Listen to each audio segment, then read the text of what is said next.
So unemployment has fallen to its lowest level since 1975. Our economics editor Kamal Ahmed has been studying the figures. Over the last few years, I think things have been fairly tough, but we're beginning to feel a bit more confident about the future. I'm lucky enough to have my own home. I've got 2 young kids and it's quite tough to provide for them.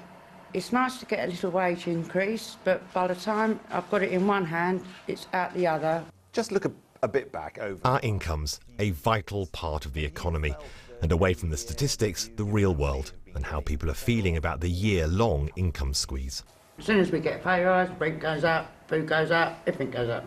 So that little pay rise is like, hello, goodbye. Take my son. He got himself on the housing ladder. He's now got a young family, he's got twins. He needs to move up to a bigger house. They've only got a little masonette. He hasn't got a chance.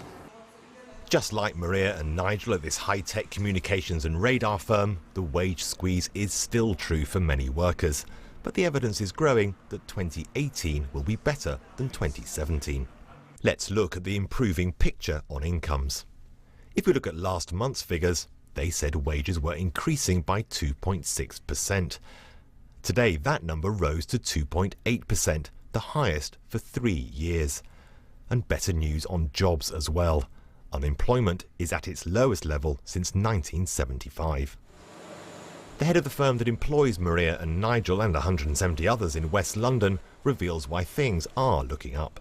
We went through a period where we had to reduce the size of the business, lay some people off. We had a very constrained environment for pay rises.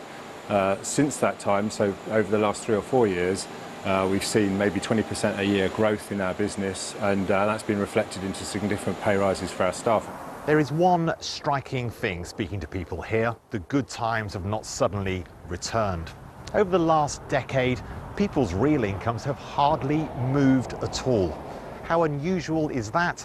Well, the last time we saw figures on income that bad, Queen Victoria was on the throne. Wages are slowly being fixed and are rising, at the same time as the rate of the increase in prices is easing. A stronger pound making imports of things like food and fuel less expensive. The outlook is still tough for 2018, but that income squeeze is drawing to an end. Kamal Ahmed, BBC News. Now, the High Court has heard that South Yorkshire Police knew about the BBC's plans to broadcast footage of the search of Sir Cliff Richard's home back in 2014, 1 month before it took place.